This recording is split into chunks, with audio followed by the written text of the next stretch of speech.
நீலகிரி நாடாளுமன்ற தேர்தல் பணிகள் குறித்த திமுக தலைமையிலான கூட்டணி கட்சிகளின் ஆலோசனைக் கூட்டம் மாவட்ட கழக செயலாளர் பாமு முபாரக் தலைமையில் சுற்றுலாத்துறை அமைச்சர் க ராமச்சந்திரன் முன்னிலையில் உதகையில் கலைஞர் அறிவாலயத்தில் நடைபெற்றது. கூட்டத்தில் திமுக தலைமையிலான இந்தியா கூட்டணியின் வேட்பாளர் திமுக துணை பொதுச் செயலாளர் ஆர் ராசா நீலகிரி மாவட்டத்தில் போட்டியிட உள்ளதால் திமுக ஆட்சியில் மக்கள் நல பணிகள் குறித்து பொதுமக்களிடையே கொண்டு செல்ல வேண்டும் என கேட்டுக் கொள்ளப்பட்டது. இந்த கூட்டத்தில் உதகை சட்டமன்ற உறுப்பினர் கணேஷ், திமுக பொறியாளர் அணி மாநில துணை செயலாளர் பரமேஷ்குமார், சிபிஐ மாநில குழு உறுப்பினர் பெல்லி, இந்திய யூனியன் முஸ்லீம் லீக் மாவட்ட பொதுச் செயலாளர் அனிபா, விடுதலை சிறுத்தைகள் கட்சி மாவட்ட செயலாளர் சகாதேவன் உட்பட திமுக கூட்டணி கட்சிகள் பங்கேற்றன. வாக்களிப்பது நமது பொறுப்பும் உரிமையும் ஆகும். சமூக நலன் கருதி உங்கள் ராகம் TV.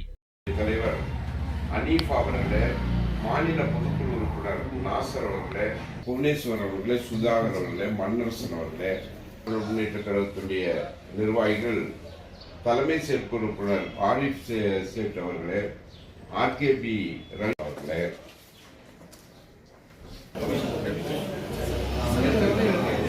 Vivo V30 series. Be the pro. Bajaj Finance வசதி உண்டு. A shop where your shopping never ends.